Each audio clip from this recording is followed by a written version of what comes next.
want to start today with a band that I found. I was just looking before. Yeah. So there's a band. I'm going to give the shout out. This is podcast number 32, right? 33. We did 30 Oh, okay. last So this time. is not. Yeah. This So is the old one. this band, it's one of those TikTok bands that have kind of gone viral, but they just got like super big, I guess you could say, called Ghost, right? Okay. It's a sacrilegious band. Oh, now, right. wait. So it's sacrilegious not in the We're sense... not doing any religion. I know. That's what I thought was funny, because I was like, no more religious stuff, because all we talk about is religious stuff for 40 minutes. But it's very interesting because, so it's a satanic take nice. on not the Bible, but on like let's say prostitution, for instance, just out of curiosity. Yeah. So, right, the Catholic Church would say, hey, get out of prostitution, everything will be okay, basically, like certain things of that. Yeah. This one takes the opposite. The opposite way. It's, let's get out of prostitution, and then for the rest of your life, you have to make up for it, right? Like the ultimate forgiveness. So it's not sacrilegious in the sense it's against God or anything. But what's interesting to me, and you guys can look this up, it is a wild lore that this band has. So this band, to my understanding, it is so confusing because none of their faces are out there. Like there's no, they're known as the faceless monks or something like that. The main singer, obviously, because, I mean, there was a lawsuit a couple years back, has all this makeup on, and his face, like everyone knows now, like he's open. But all the guitarists, the bandmates, no one knows their identities. They're all the nameless monks or something like that. I should look it up. Okay, so they stole that from Kiss, but okay. Yeah, sure. But, I mean, everyone knows Gene Simmons and those guys. Not till they took off their makeup. They're called the... Hold on, I got this. They're called the... is it Nameless Apostles or something like that? I don't know. I have to think about it. But anyway, so but the lore to this is actually insane. So there's this guy who's so this band, apparently one of the frontmen started back in 1969. That's how far back this band goes. And you go, wait, how's that possible? Is it the 60s? He's not. So apparently there was 70s. a satanic band back then called Ghost. Oh. They passed it on. The guy went as and that was like, I guess, a heavy metal band. It's like it's the Satan Church's version of the Pope. Something corpsey. But it goes back. There's been resurrections. There's the legacy is insane. The lore behind this for the last 50 years is insane. Okay. I was like, I thought this was just a freaking TikTok band. Yeah. Nope. This music's not bad, okay. but they had one viral song a couple months ago, but yeah, it's just really interesting. I didn't realize how far back the lore of this freaking band goes. It's insane. So, okay, never heard of them. That's what I mean. I feel like one that's this.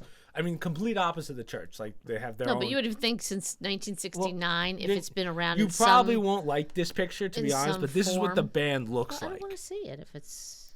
So those are the nameless. Why wouldn't I like that picture? I don't. Oh, because it's the bishops, the popes thing. Oh. But it's So, but like, that's the main singer, so everyone knows his face. But all these guys, no one knows who they are.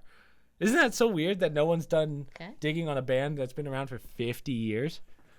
Like, but how much money could they possibly be making? Nobody's listening. I've never heard of their music. They just blew up. Like all of a sudden in the last 6 months, now they're doing crazy tours. I mean, they've been a solidified band for like 10 years. Yeah. But they had one big TikTok song like a couple months ago called "Mary on a Cross." Oh, nice. But it's when you look at the version of the Bible, it's not like their version. It's not Mary actually on the cross. It's like a symbolism thing. It's weird, but it's just so funny to me how the Catholic faith or some faiths haven't brought this up. Like it's a pretty big deal on how close they are. But yeah, music's pretty solid though. I give them props. That's one of those people I'd love to have on the podcast, the main singer, and be like, hey, listen, we talk about religion a lot. I'd like to hear your thoughts because I'm sure he's got a wild view. Swedish, I believe they are. We can spend an hour on it, but I'm not going to, Chris, because we said we're not going to do religious stuff. Do you have something to transition into, Mother? Well, I have my first article. Go for it. Rihanna. Oh, we're going right to Super Bowl news? Well, it's my first article. Okay. How much she stunk at the Super Bowl.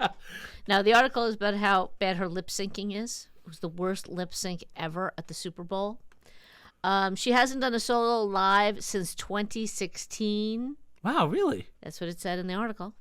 So you think maybe she could have practiced a little bit for this since she was coming in 2022, 2023? It was a weird decision to have Rihanna, right? Because we talked about this extensively with Dad. I don't know who else who hasn't been on there that everyone would know. Like, not just young kids and older people. Everyone knows Rihanna, so I guess I kind of understand it. Mm-hmm. But she hasn't had a song in I don't know if years? A 5-year-old knows her. She hasn't done right, that's what I mean. But is a 5-year-old really watching the Super Bowl?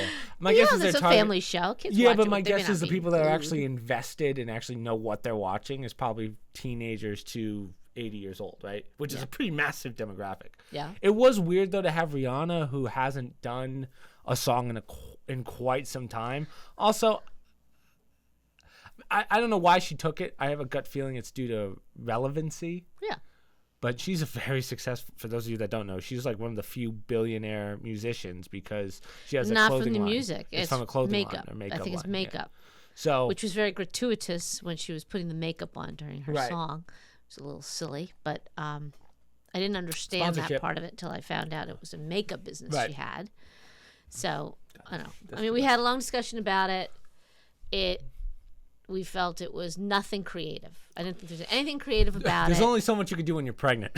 No, that's not true. I disagree. She could have had other people do things, like dances, whatever, something more creative. It wasn't same old. The first thing, I mean, all of our gaming viewers will know this one, but I said it looked like the arena from Super Smash, from Super Smash Bros. Yeah. The platforms and stuff. So, again, I just don't know why they decided to pick her over someone a little fresher, like. But then again, as we were talking, there's not too many people that you can say hit all the demographics. Ed Sheeran is one of them. Yeah. One, he's not English. Two, his English. I'm sorry. I mean, he's not American. He is British, English, whatever. That's okay. Irish. We've had The Who. We've had other groups that were not American. But he's also not a band. If you actually see an Ed Sheeran concert live, which we did, he only uses his guitar. He actually doesn't bring a band with him. Rihanna didn't have a band either. That's true, but it's more upbeat music than Ed Sheeran's. Like main songs. I disagree. When you look at his mainstream songs, he's got some pretty quick ones. He could do. How many songs did she do? Biggest. 5? She probably did 7 or 8. Did she? I didn't know she had that many. Yeah, she's got a lot of songs. Okay. But I think he could do 7 or 8 upbeat of his song. I think. But are they popular songs? Yeah, the 2 most recent ones.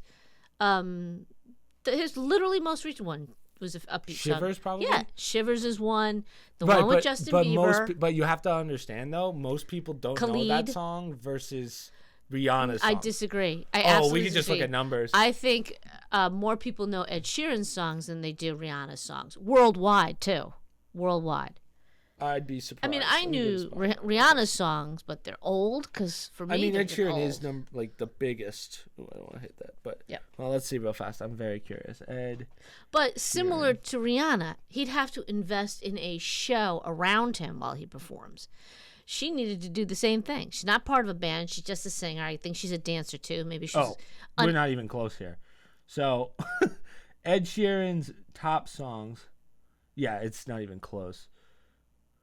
Let's see here. Ed Sheeran. He's going to be number 1.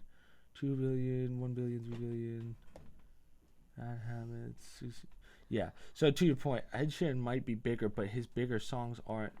Like, here's a great example. So his Shivers does have 1 billion, right? It's 1.1 billion. Shape of You is 3.3 million. Now, Shape of You is not exactly upbeat like Rihanna's, but no, I think it's upbeat enough. Really? Compared to Rihanna? No, I would not say even close. Like when I think Ed Sheeran, I don't think fast upbeat songs. I think he's a mix. I think he has all kinds. Right, but ballads, Rihanna's more upbeat. of it. Her most popular songs are all upbeat. Okay. I mean, right? That's probably true, but you still hear dance music you can't have Super Bowl Ed Sheeran. But you can't have Super Bowl and then Ed Sheeran comes out with Perfect. No, that's the point. He doesn't have to do that song. He's got very popular Shivers other is songs. Gonna be. I think I don't disagree with the fact that he has the popularity to do it. Yeah. I just don't think that his songs and his mixture of music is as upbeat or as made for Super Bowl like Rihanna's music was. But I don't think that's been a requirement in the past. Like Tom Petty, like some of these groups, The Who. Some people don't Yeah, the Who's a weird one. Especially when the Who came. I don't remember what year that was. Well, the Shakira and J-Lo one, I don't know why they even bothered with that. That was just, let's just get two attractive women. No offense. Well, I mean, J-Lo's a dancer and a performer, and they put on a performance. Whether they liked it or not, at least they put a performance on. Yeah, Shakira, I think, is almost, she's not as popular. Hold on. She's on international level. On an international level, she is. She's probably more famous than anyone here. But I don't know. We don't know her music as much here in the United States. Yeah, we know some of her songs we don't know as much as we do J-Lo's songs. I don't know if J-Lo had as many songs as Rihanna, but again, they put on a show. I don't recall whether I liked it or not. If it was creative or not. I just thought, watching Rihanna, they made such a hype about her coming back. I had expectations. You say that. I didn't hear anything on Rihanna. Like, I don't know what you mean by hype. Like, they had a constant commercial of her with the Cindy Woohoo hair, the silhouette, saying, "Oh, she's back." Right. Like she's been in retirement forever, which is probably true. But yeah, it is weird. Not right? a big. Again, I'm not disagreeing with you on that. It shouldn't have been Rihanna. I just don't know who would have filled that spot. I don't mind that it was Rihanna. That's not what I'm saying. She was okay, but her performance, itself, was nothing great. It's the same old. Message to any of these people, and I don't care who the next one's going to be. Well, I'm telling you, if Eminem came out, that would have been lit. But I don't know if he could do 2 years in a row. Bring a show. I don't just want to see you perform. I wasn't a big fan. I don't remember Tom Petty, but I can imagine that was kind of boring for some people because it's not a show. She was all an American girl. Right, he's great. I happen to like his music. Yeah. But you got to put on a show. Mm-hmm. It's a Super Bowl halftime show, not just a concert. And I want to see. I think it has changed into that. Maybe the early days, it was just concerts. People came perform to kill the time during the break for the game. That's fine. It's morphed into something that's supposed to be prestigious to do. Right. You're a standout performer, well known, and then you expect something. You want to entertain not just the people in the crowds, but you also want to entertain the millions of people at home watching of all ages. Wow, can you believe that Shakira and J-Lo was 2020? Oh, you know who had the last good one? The Weeknd. Remember the Weeknd's performance 2 years ago? Oh. That was actually sick. Remember, with all the people? That was the last entertainment one. Oh, okay. See, I wasn't crazy about it, but at least something was staged. That was a show. Something was put together. Oh, yeah. They had that big stage out there. You're right. You're completely right. It was more of a performance. Yeah. That's what I'm saying. You want something that's a little bit more... I don't need a message, that was the other hype. She's going to do a powerful message about immigration and women power. I didn't get any of that. Yeah, what? That's what part of the hype was. Yeah, there was an article about it. She's going to make a statement about empowering women. I guess that was her makeup thing because she has a business. Maybe. And immigration. Didn't get that at all. Maybe because she is an immigrant and from Barbados. Yeah, okay. I don't know. Maybe. I don't know. Great. But, so the last 5, it's actually kind of wild to go through this. So it went Rihanna. Then it was Dr. Dre, Snoop Dogg, Eminem. Remember that one? That was last year with the rappers. Eminem, okay. Then The Weeknd. Then Shakira and J-Lo. And then Maroon 5, Lady Gaga did... Oh, wow. Oh, she was on it, Lady Gaga? Yeah, 2017. So okay. It went Maroon 5, Justin Timberlake, and then Lady Gaga. Coldplay was 2016. Coldplay, I remember Coldplay's. Okay. Coldplay's was really good. But then after that, Katy Perry did it, which makes sense. Bruno. Beyonce. Now, Katy Perry's was silly, I think, but at least she had a performance. Remember we talked about the Shark. The Shark got a lot of attention. The Who was 2010. Wow. I just graduated. I thought it was older than that. I just graduated grade school. That's so when was Tom Petty? I don't really Tom Petty was 2008. Man, I still remember these. Jeez. I remember Tom Petty. I remember him doing it, but I don't remember the actual performance. Yeah. So anyhow, on top of that, she lip-synced. I think most other groups, but not everybody does. Not the concert one. Not everybody does. They made a point of saying that. Somebody said that the Black Anthem was lip-synced too. I didn't watch that performance. Why not, Mom? Why? Because we only have one anthem in this country. There you go. If you just called it a song about deliverance or something, whatever, I would have listened to it just like I listened to God Bless America. Mm-hmm. But it was just not inspired or creative, the whole thing altogether. That's my takeaway. Mm-hmm. I had high hopes that it would be an interesting comeback for Rihanna. So hyped. Yeah, it really wasn't, was it? I didn't think so either. I didn't think it was a big comeback. I mean, I liked the songs. Maybe it boosted her stock a little bit, but besides that, it wasn't... I would not say it was a memorable performance. The most creative thing about that performance was her kid. Wow.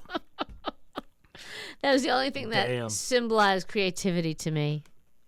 Literally creative. Yeah. All right. I got one political one.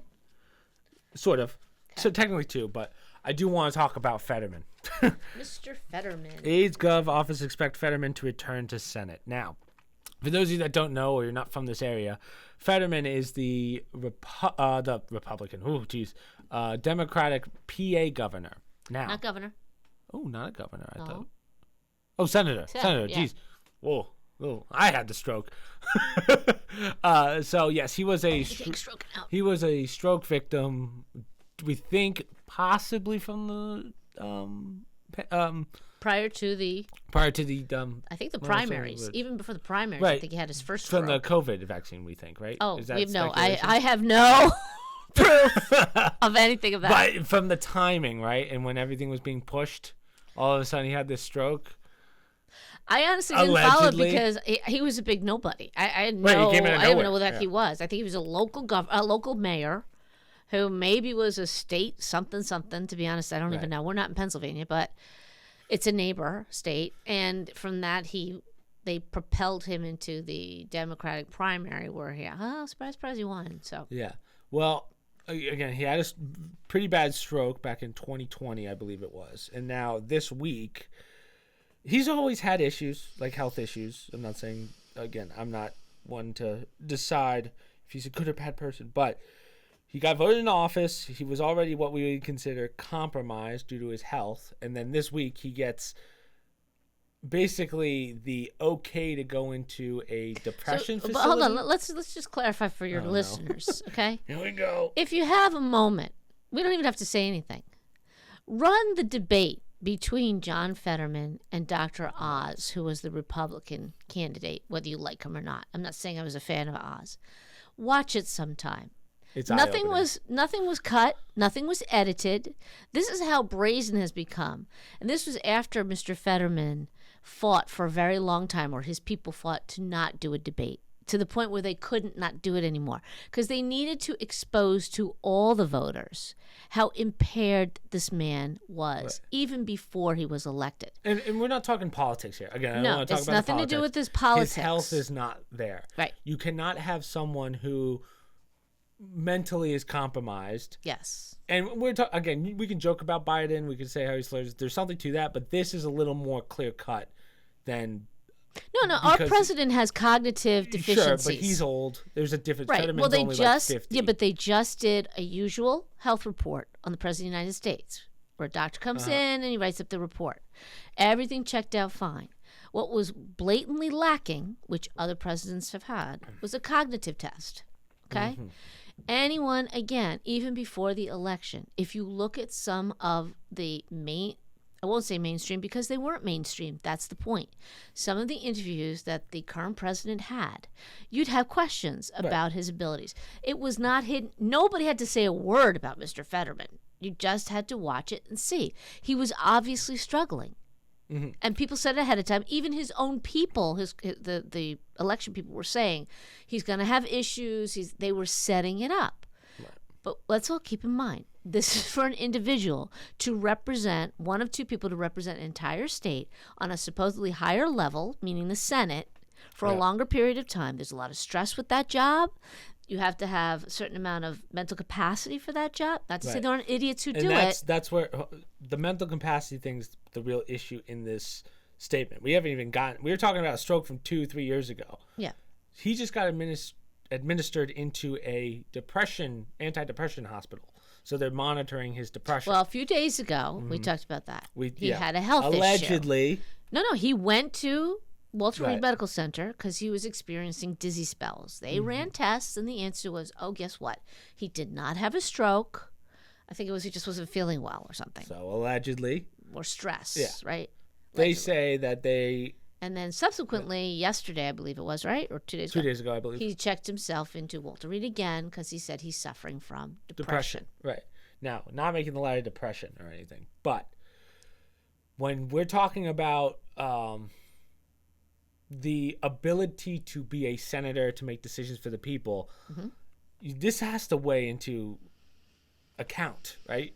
Like even after the fact, even votes are cast, you have to do something about this. You can't just say, oh, he's going to be back in a week and he'll be A-okay, right? That's a compromised person being your senator. Yeah. Now, at what point, or I don't even know what the rules are on someone who's mentally struggling, and we know this now based on being a stroke victim, being in a depression institute, or I don't. Is it considered a mental asylum? I'm gonna make a statement here. Go for it.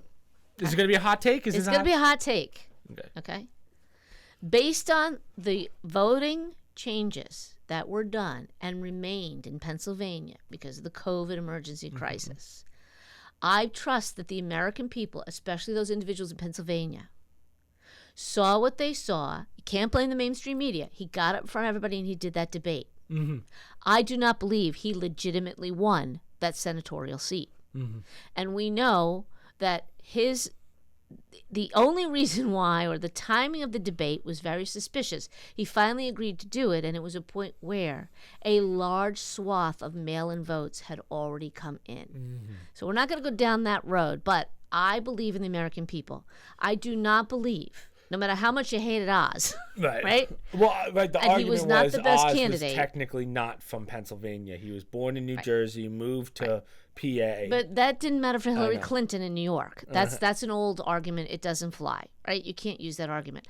I personally believe that the man was not legitimately voted in, okay? I don't know if you're going to get censored for that. You can clip it out if you want to. This is the Spotify podcast, not the YouTube one. Because I have more faith in even liberals and Democrats who understand you have to have a certain cognitive ability in any one of these offices. I'm not saying that they're all the brightest, sharpest tacks. But yeah, you're this right. is somebody you can't struggling. have a guy going into what's probably considered a mental asylum for depression. Well, not mental asylum, but it's a hospital. There's something. Right. There's a psychiatric center, right? Yeah, well, in the there's hospital. a medical center. They have an error. My brain instantly goes to asylum for some reason. Anyway. And he was released, or he went in on his own, and they released him the next day. But you still have a compromised person. Now, I guess, credit for making the decision to go and not make it from a health standpoint, not. But we also need to point out to people who aren't from Pennsylvania or this area, since he's been in this office, he has special needs. So he can hear fine, but he can't process information. Right. He has to have a special. He has to have a special computer when he is there, so it can give him the information of what's going on the floor. I don't really understand how that happens in real time. I don't know what he's getting. I don't know if it's an aide typing things out for him as it's going on, but. Right there, I mean, a person with, and they clarified it's not a hearing issue. And the reason why they do that is because a deaf person can be a senator. When you have cognitive issues or processing issues, right, and the degree of it is important. Yeah, you could have somebody who has, someday maybe an autistic person could be a senator. They're very intelligent people. They're quirky, but they're intelligent. You could have people with auditory processing issues that might be able to be a senator if those things are mild. But if they impair your judgment, your wisdom, your processing information to the point where you can't keep up, you're not serving the people of your state to the degree that they should be served. And it wasn't hidden in terms of the debate.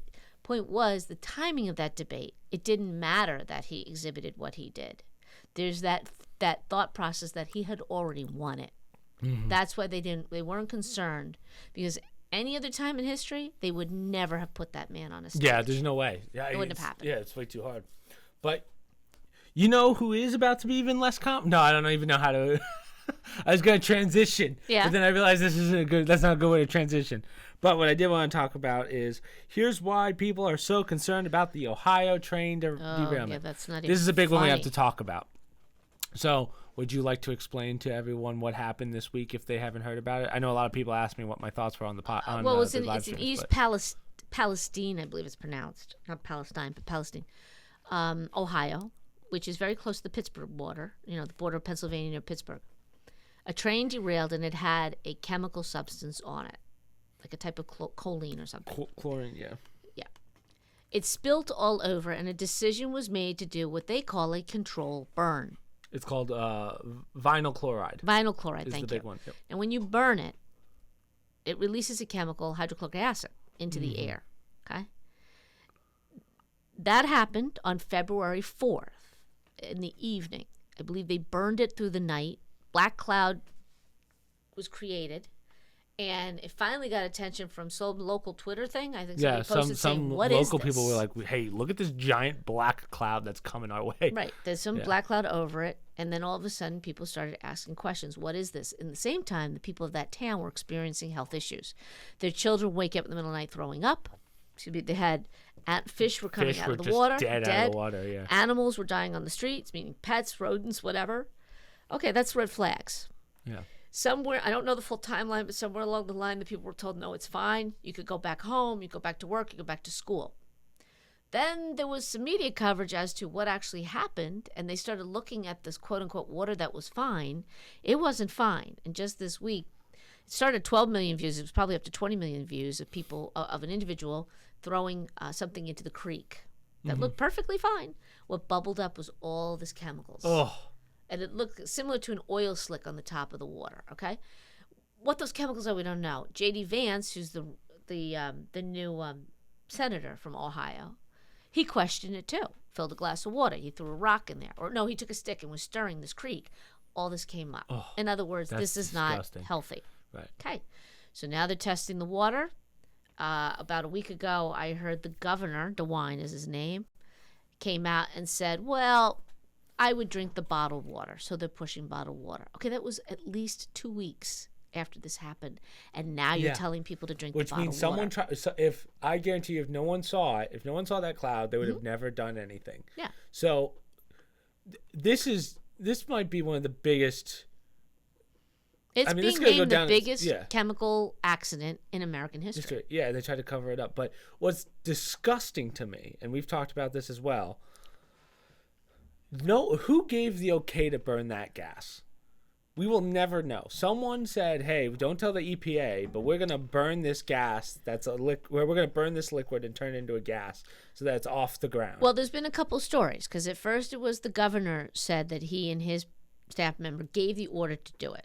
They were questioned about the EPA. Now, we don't deep dive into the EPA, but over the last few years, the EPA is part of the alphabet government. Those are committees that have been given so much power, which is not supposed to happen in this country. They're not supposed to be allowed to enact rules and regulations. That has to go through our legislature. The legislature and our government has given these groups so much power that they're passing these rules and regs that are ridiculous. And a few years, I think it was during the Obama years, there was this whole issue about them regulating puddles on your property. Yeah. Since when did the EPA... Like if you were under the water table and stuff like that? Yeah, they could tell you about the level of water and what you have to do with that water and cleaning up that water, which sounds extreme, but they literally had that authority. So the legitimate question is, since the EPA gets involved in everything in our lives, where were they for this? Yeah. So now we're getting some story about, we did check with somebody from the EPA. Yeah. Last I heard, and I haven't looked at the story recently, we've yet to name that person that they checked with. Yeah, my guess is I don't think the EPA was even involved. If I were to guess, I don't think it's the EPA saying, we're just going to let it slide. I bet they didn't even bother to tell the EPA because they knew it was going to be such a problem. Well, wouldn't it be interesting then? Why isn't the EPA screaming right now? Why didn't you call us? Because they don't want the administration to look bad. This was a major screw-up. Oh, yeah. Major screw-up that got out of hand. And the person that's going to pay for it is not only the governor of the state. Wait, the EPA is part of the United States government. It is. Okay, I always thought it was like a separate piece that was like, this is all climate stuff and it's regulated. Obviously, the president has something over it, but I thought it was its own group. No, because it falls under the Department of, I think, Agriculture or one of those departments. I'm not sure which one. See, I thought it was bigger than that. I thought it was bigger than that. You would think so, right? Because of all the power it's been given. It's not alone. This has been a steady increase over the years of giving these alphabet organizations that are just supposed to be regulatory, meaning, Congress, we have a problem here, you should do something about it. Instead, it's, we'll let the EPA decide what they want to do.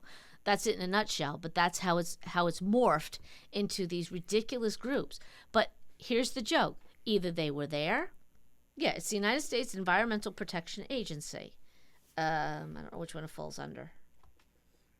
So, but still, to your point, we will never know the answer as to why or like where that mess up was. Well, maybe a year from now they'll really open this case, and then we'll go, oh yeah, well, this is actually what happened. But I don't think we're gonna know until it all blows over, and then we'll get the final answer of what actually happened. But I hope that's not the case this time. Whoever made that decision, though, I mean, the countless lives, like people are losing their pets because their pets are dying because of the air. Oh, they were telling pregnant women, don't drink the water, right? Yeah. This is going to happen. And how much has it spread? It may not just be in that area. Yeah. People in Pittsburgh might have to feel the effects of it. People in the surrounding area to the west of it might have the effects of it. Hopefully it won't be it's not going to be decentralized. It's gonna as it spreads, it's going to get weaker and weaker, but still, people are going to be affected by it by a larger area than where the cloud was. They're calling it the American Chernobyl. Well, yeah. Well, if I wanted headlines. But I don't know how extensive this will be. I think that one area, you're right. But, I think it will spread, obviously. But, again, I think it's going to dilute itself for quite a while. Well, here's the other thing. Okay, if this was the Hamptons, you would have seen a different answer, meaning a high Martha's Vineyard. Well, that goes back to, that kind of goes to. This is a blue-collar area of a struggling group. I don't think it's a very small population of people, right? They asked for help, and the Biden administration turned them down. That's what I was going to say. President Trump said he was going to go visit there. Ex-President Trump said he was going to visit it yesterday. All of a sudden, the Biden administration turned around and said, yes, FEMA is going to give you money to help do something in that area.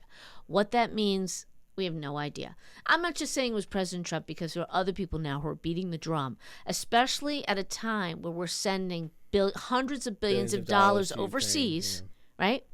That you can't carve out money after a disaster in one of our cities. For the backbone of this country, the blue-collar worker is the backbone of our country. They are what make us strong. They are what they pay small taxes, but they do it in a huge amount. And to turn around and tell these people, basically thumbing your nose, not even caring enough to justify, where is the EPA? So if the EPA wasn't called, why is the EPA screaming? Every citizen matters. If they were called, and they said this, go ahead, burn it. Who was the rocket scientist who said that? And maybe they did say it and do it right. And the EPA said, you do it this way. This is how you contain it. Now, the question goes to, why was it done in the first place? Yeah. Because the rail company needed to get those trains back on that railway because they lose money. And the reason that it actually flipped, to our understanding, it flipped because the railroads weren't up to par. So like the actual railroads themselves weren't built properly, or they were just falling apart. Well, that was the comment recently made. That might be part of it. Okay? I think that's true, just based off what we're doing with work. Like train lines are like the most outdated. Yes, our infrastructure is terrible in this country. Yeah. It's so terrible. It wouldn't surprise me that it was one of those things that was bound to happen to one train or another. Right. Just happened to be one with chemicals on it. Every politician and every president says every year we're going to spend money on infrastructure. We're going to fix our infrastructure. And you know what happens? The money gets shipped over to a place like Ukraine. Yeah. You watch how fast we start sending money over to build up Ukraine after their war. Hundreds of billions of dollars will go to rebuild that country, while we'll visit East Palestine in 5 years, and it'll still be a disaster zone. Yeah. What a problem. But also, back to the train thing. Yes, the tracks. There's an issue in this country because there are, as our weak Secretary of Transportation said, there's like 1,000 derailments every year in this country. I wouldn't want to admit that as the Secretary of Transportation after one major one just happened on your watch. Yeah, really, what an idiot. But on top of that, a year ago, I heard these, because the train people were striking, I think it was right at the beginning of President Biden's term. They were going on strike. They wanted all concessions done, blah, blah, blah, but they had some people on an interview, and they were saying, there's going to be a lot of problems when you overload these trains. You have one engineer on there now. You don't have any other people. You used to have, I think, like people on certain trains going down the line. You're overly stacking these trains, meaning they used to be 90 cars. This car was like 130 cars. Well, there's a reason for that. And it's not a good reason. Yeah, so I won't go into too much detail about one of the projects we're doing, but we wanted to set up train lines down in Europe, because we wanted to help the Europeans with their gas problem. Mm-hmm. One of the things is that they allow in Europe that they don't allow here is you can stack. People right now are going, what the fuck? Yeah, what's the job? What? He's a freaking podcaster. Yeah. So guy's got a waffle shirt on and he's moving gas around Europe. What do you mean he's doing LNG? So in Europe, in certain areas, you can actually stack liquids on top of each other. So basically, if I have a tank of gasoline, which we do here, right? You do a tank. You can actually stack another tank on top of that legally, so you can carry double the weight. The United States doesn't allow that. So the way around that rule is you just make longer trains. Now, the problem is when you have a train that's 100 carts long with gas, it's not that you've stacked. Oh, and the reason you can't do that is because if one blows up, they both blow up, and you have double the.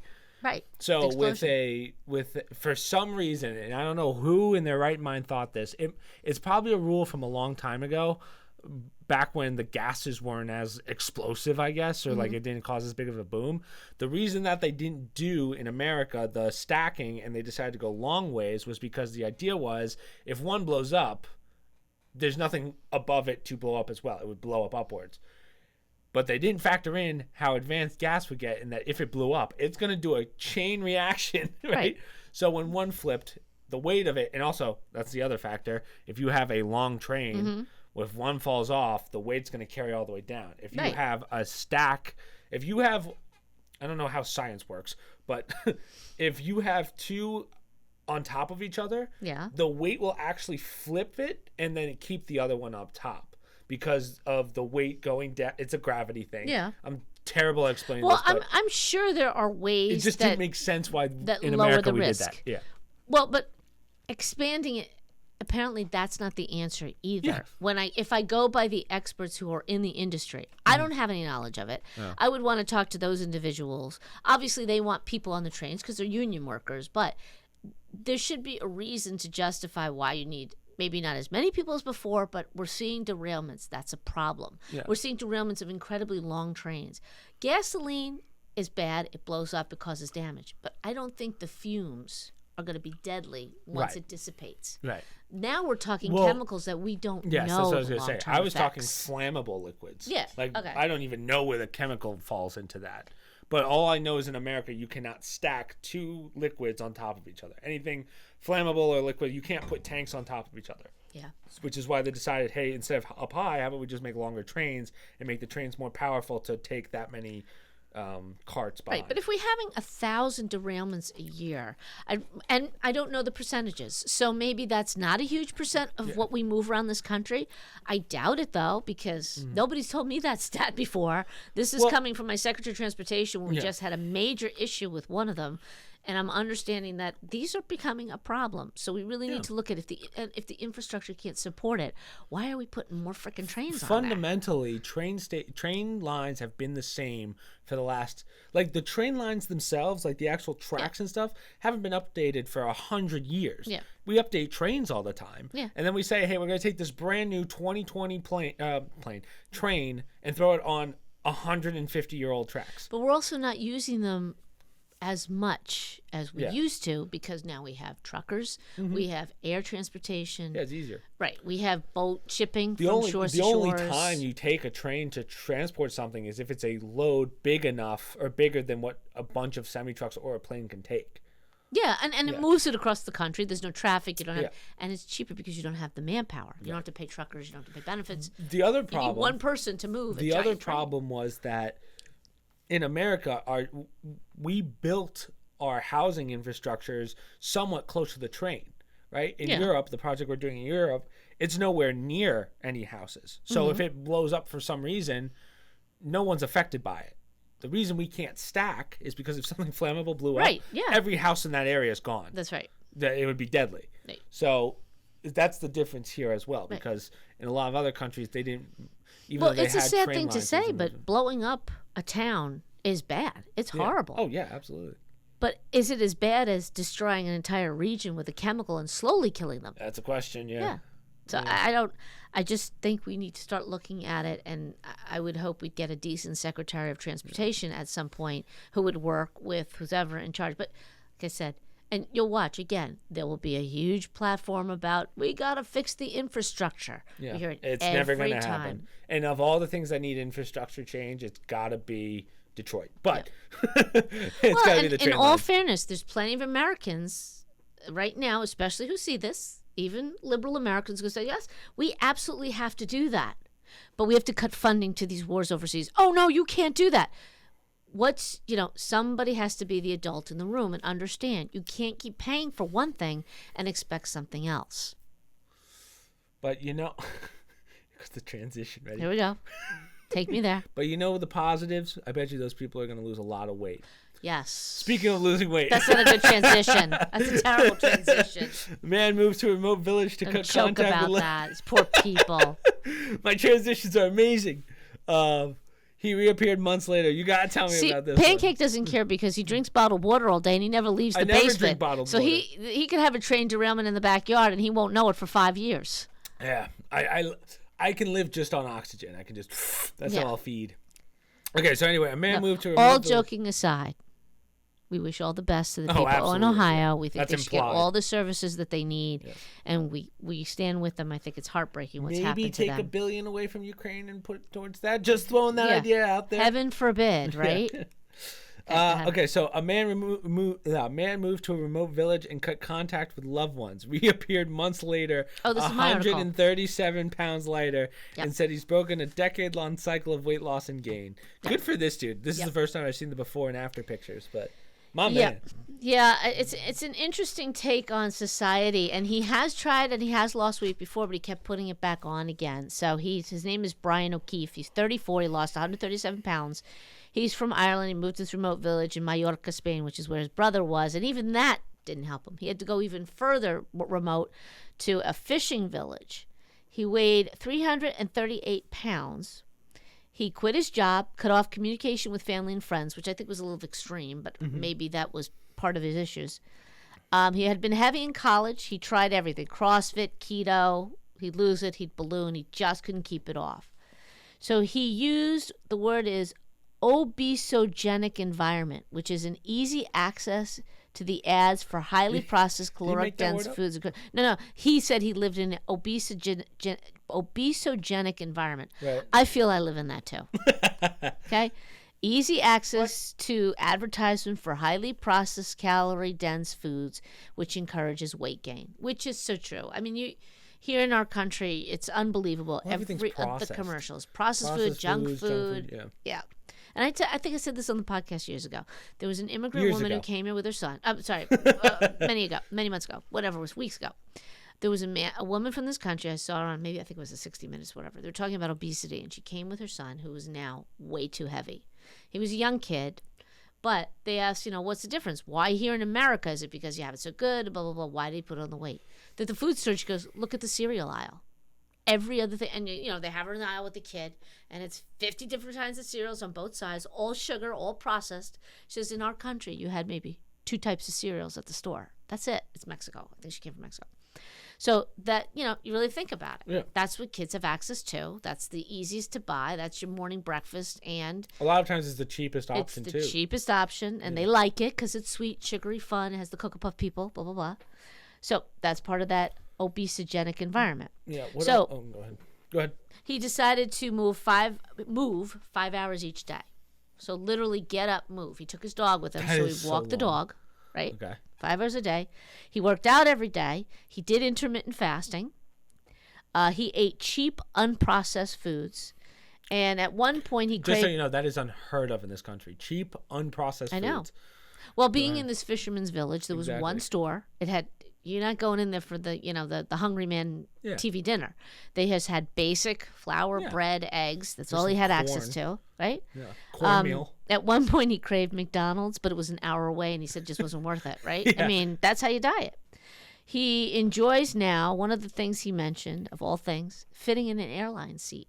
He says, I have room now. Before I used to be wedged in. He says, now I actually fit in the seat, can get in and out, which you take that for granted when he has a girlfriend, and he went back and amazed all his family and friends. I like to think he came out of the woods. I'm home.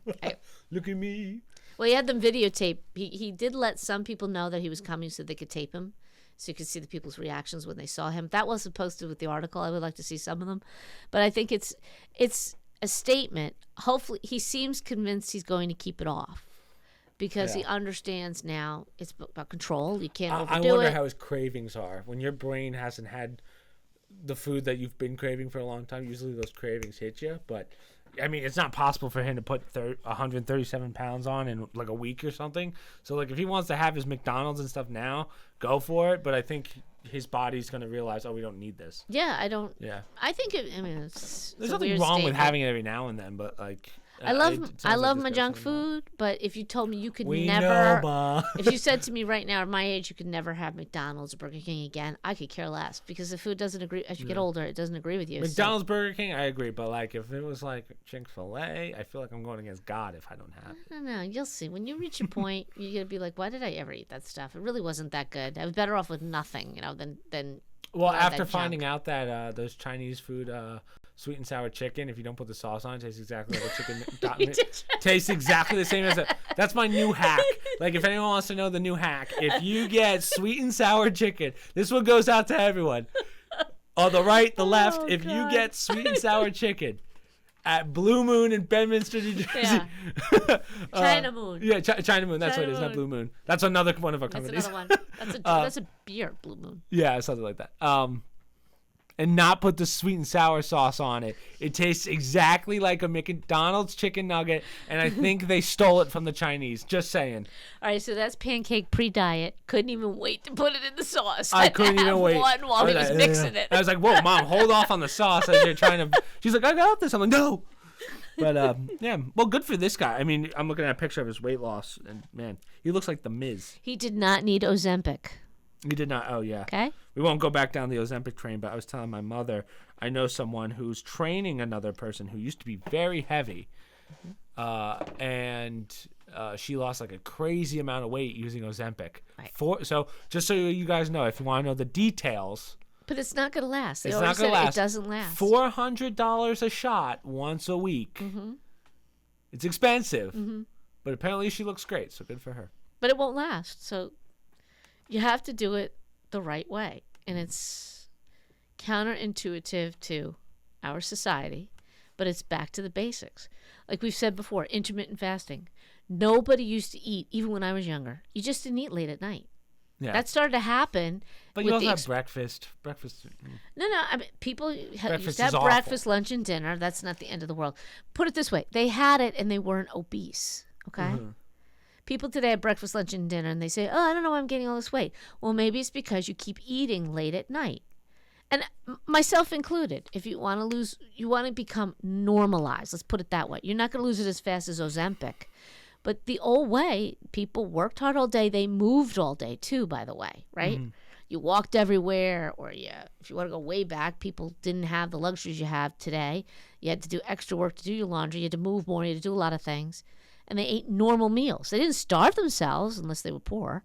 They ate normal meals. They would have maybe a dessert. But it was just unheard of that, my old aunt and grandmother were appalled when they would see us eating something late at night in the kitchen. They're like, what are you doing? Like, it was just so foreign to them. It was like we were, sucking on an oil stick or something. They're like, what are you doing? Well, it's an ice pop, at 10 o'clock at night or 9 o'clock. So, anyhow. Sometimes you have to move onward. And speaking of moving onward, the state of North Carolina sends delegates to Washington, D.C. This is like our last big political one, for those of you that are like, oh, I'm so sick of politics. But this is actually a pretty interesting one.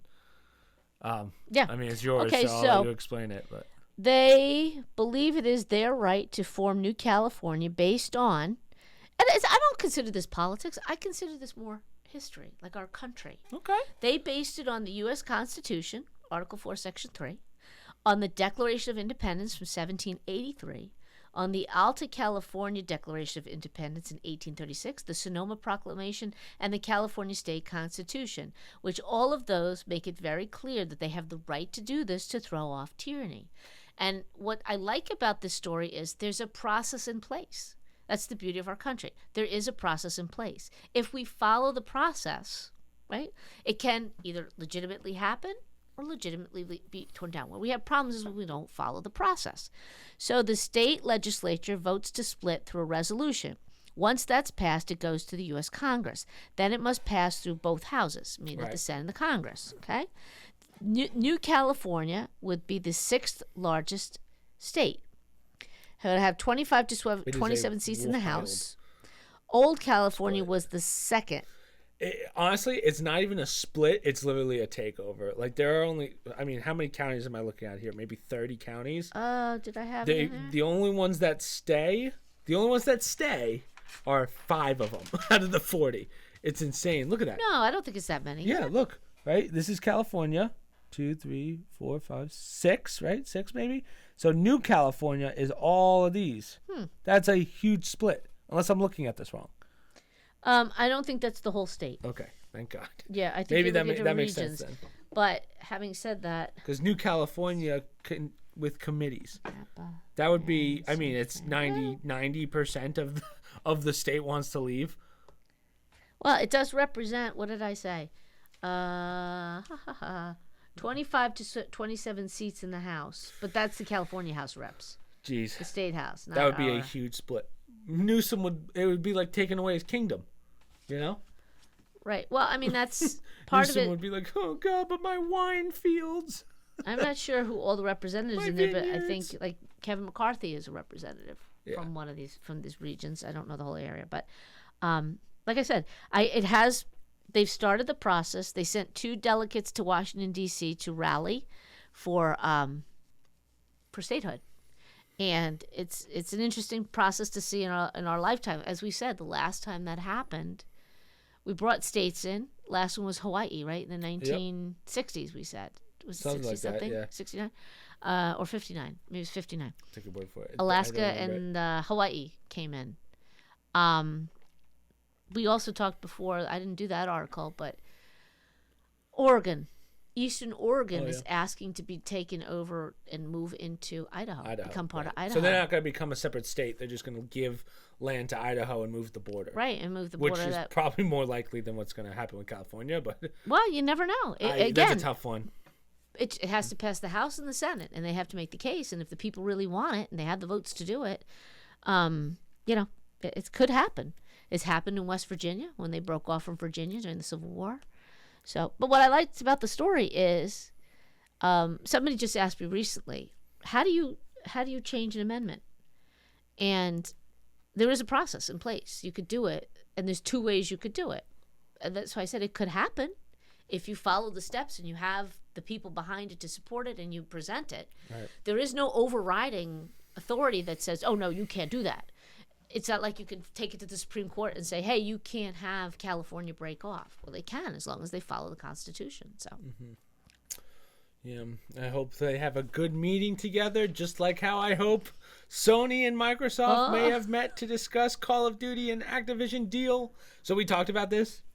I mean, I was just telling Mom before, guys. So, I mean, I said this on the live stream yesterday, but I don't know how Microsoft is making money off that freaking live thing that the Xbox Gamepass or whatever, guys.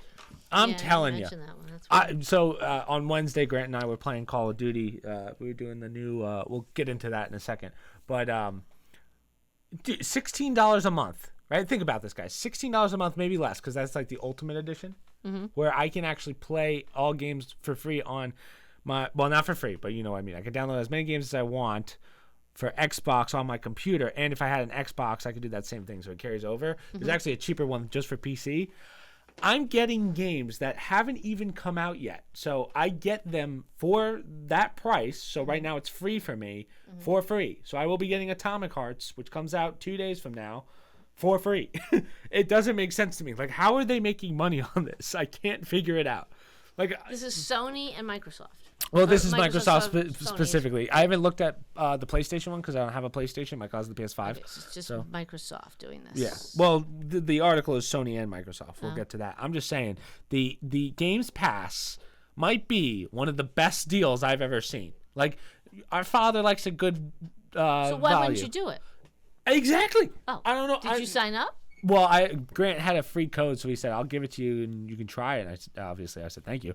But yeah, so for the next 2 months, I haven't started paying for it, but 2 months from now, I'll pay for it, and it's like $16 a month, which is not bad at all when you break down how many games I play. So, like, besides the podcast, like, before we started the podcast, I was doing 3 games a week. So it's like $200 each. $200. No, that can't be right. You said 16 a month? 16 a month. That's 160 plus 38, which is 198. Okay, maybe you're right. Yeah. And that's the Ultimate Edition. So maybe 12, it might be less than that. Now, sure, sounds like a lot. $200 is a lot. But considering how many games I play, think about it. Before the podcast, I would do 3 games a week, right? Some of them being $20, some of them being $70. I mean, I'm way over that $200 budget, right? Yeah. So, if for $200 I can play any new game coming out, are you crazy? It doesn't make any sense. I don't know where they're making money. I mean, it's Microsoft. There. I don't know. That's what I mean. I'm like, how are they doing this? You gotta try it. Do it under the free pass. See if you like it. I mean, I already like it. I'm already downloading games left and right. As long as you have the space on your computer, your boy's downloading. It doesn't. There's gonna be There's gonna be a scam at some point. They're gonna say, you know what? We're gonna up it and justify the price. It's gonna go up to like $30 a month. A lot of the streaming services will do. Actually, the cable companies are worse. I mean, they the only give you an introductory, and then it goes up after the first year. So the only catch, I guess you could say, is you have to have the pass to play those games. So if your pass runs out, you can't play them. So I can't download them. It's like a cloud thing. So the pass is what it's called. So if you download if you buy the pass, you should be able to download it. Right. So let's say the 2 months is up. If I have those games still downloaded on my computer, I can't play them because okay. So you always have to have it. But if I'm playing a single player game, I get all the achievements. I have no reason to play it anymore. Boom! I just played a $60 game for $16. I don't even have to renew it. Yeah, you could just let it sit your first month is free. Or I'm sorry, is $1. A $60 game for $1. Well, I'm sorry, $70 now. $70 game for $1. I can play Madden right now. I can crush Michael in Madden for. Okay, PC Game Pass. How much is it? Let me know. Join for $1. I want to know the full thing. Play one day. Okay, let's see the prices. KAKE hasn't been this excited since he tried that chicken. Well, it would say. I'm just amazed by how much. Hey, Xbox, Microsoft. I know I talk mad shit about you, but you gotta sponsor me after this one. Holy! Something on there. It's unbelievable. Okay, here we go. So the Ultimate. Boys, it just got even better, dude. So for PC, not the Ultimate Edition. I have the Ultimate Edition, which is $14 a month, so not $16. It's $10 a month for PC, $120 a year. Yeah. Mom, I'm stealing from them. I'm stealing. There's got to be a catch. There has to be. I don't believe it. It's like EA. It's EA. Those gym memberships you can't ever cancel. Yeah. Sorry, what do you mean you're trying to cancel? But again, for me, it makes a lot of sense because I play so many games that I'm always trying to find the discounted versions. As a parent who pays $60 for a freaking game for the PC. That was a year ago. Now it's $70. Well, yeah, but it's still a bargain to do it every month for your kid. If they can download the game, then buy these sticky games every year. This is the only... Okay, well, here's the catch for console people. So it's $9 a month. You don't get what they have called Xbox Live. So Xbox Live is like that thing that you pay yearly just to use internet, basically, and then... and then you have to buy this on top. We just have to pay the 1 month fee, right? Which is the $10 a month. Wild. I don't understand. I just don't. Also includes So honestly, at this point, I mean, get rid of your console because now they're like, hey, we can basically. What's a console? What do you mean? Like your Xbox or your PlayStation. Oh, just do it on a PC. Yeah, there's no because why pay extra? Some people may not have the capability of storing that many games on their PCs. But think of how many games you're gonna buy, versus getting building a PC for X amount of dollars. Yeah, because now it justifies. A 12-year-old kid isn't gonna do that. Yeah, but 12-year-olds are idiots, Mom. No, but I'm saying they talk in their sleep. Don't build their own computers to game. Agreed. I mean, you can. You can buy them, but I get your point. But it gives you more of an incentive not to get a console. Because now you're saying, hey, if you get a PC, you can get for $10 a month instead of the $120 plus $10 a month. For that amount, can I download a game, play or 2 or 3 games, store it on a regular hard PC, drive, whatever, right? Sure. Play it, but I can't do a lot of them. No, you can do as many as you want, as long as it's in that catalog. But what if my PC can't store it? What if I? Well, you make space. Beat the game, delete it, and then store the space. That was my question. So I can delete a game, download another one. Yeah, I don't know why. I don't know. Microsoft, you're doing the Lord's work for us gamers. Yeah. $10 a month? Yeah, I'm in. I mean, Matt Sprague tried to sell it to me the other day, and he's like, none of the games are working. I was like, you're selling me snake oil, Matt. But yeah, so far I'm liking it. Well, I have to do some recordings. Yeah, so you're having no glitches. I'm having no. Matt had an issue with Windows 11. Matt's terrible with his computer. Like he never does an update. He's like, "Why's my computer running slow?" And we're looking at it. He's got. He's so. Oh yeah, it's terrible. He's running like 10 games in the background. He doesn't realize it. It's like, man, what are you doing? Gotta figure it out. But he was having some issues with his computer automatically updated to Windows 11, which if you're not used to, he freaked the shit out. Like he was like, I've never seen like leapfrog 10 you hear releases. Stuff in the back. There's nothing better than when Matt gets up. You're like, Matt's yelling and then just goes silent. And we're like, where's Matt go? You just hear something smash in the background. That's classic Matt Sprague for you. Okay, but back to the article. So Sony and Microsoft have met to discuss Call of Duty and Activision deal. So if you remember back during, I think this was back in the summer, like back when we kind of first started. Yes, I remember talking about it. So Activision was going to, they did a reverse. Sony was going to buy Blizzard and, Sony was going to buy Blizzard and they were going to buy the studio that makes Halo. And then Microsoft was going to buy Activision deal. So Activision hold on. Blizzard owns Activision, right? Okay. So Sony was going to buy Blizzard. Yes. It might be reversed, but yeah. So they were going to do an old switcheroo, which was going to be a huge problem in the gaming industry. Because if Microsoft got Activision, that means that the kids who play on PlayStation or Xbox, or I'm sorry, if Sony bought Activision, Microsoft bought Activision. That's Xbox. Yes. Only Xbox people can play Call of Duty because they wouldn't give the rights to Sony, which would have killed Sony easily. Yeah. Right? I mean, Microsoft's already basically destroying them with this Games Pass. So, it's just interesting. It was just kind of like hey, we don't have to worry about this anymore because it seems like they're doing. I thought we talked about Sony doing the same thing. I thought they were talking about doing some sort of Games Pass. Monthly pass. But theirs is all old games. You can't really get new games. Oh. I'm literally getting games that haven't even come out yet, and they're like, "Hey, the second this comes out, you can buy it. Like it's download free." So Sony's getting crapped on. So this is like their last hurrah. At a minimum, Microsoft should have levels. So for $12. You have to come closer to the mic. There's no way they can. At levels, it's like $12 a month. You get entry level games. $14 a month. You get new games. Right? Shut up! What are you doing?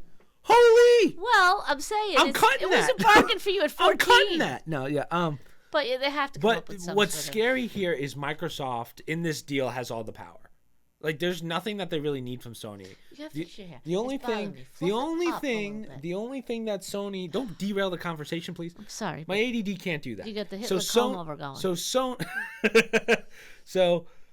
Sony has no chips to play in this deal. It's just like, hey, please, don't you want us all to get along in the gaming community? That's really all they have. I'm curious what bargaining chips they have. But Microsoft, if they go, nah, we're not going to do it, we're going to buy it ourselves. I mean, I don't know what Sony's going to do. They have to either start giving away games or something to get people. They screwed up with that PlayStation 5. Mm-hmm.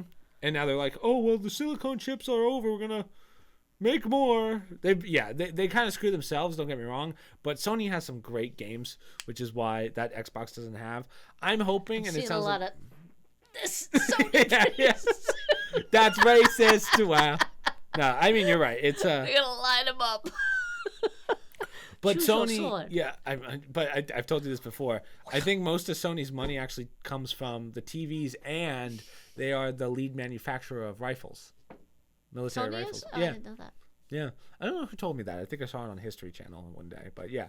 So Sony makes so I don't think they're going to go bankrupt or anything, but I think their gaming industry is going to be slowly and TVs. Fading.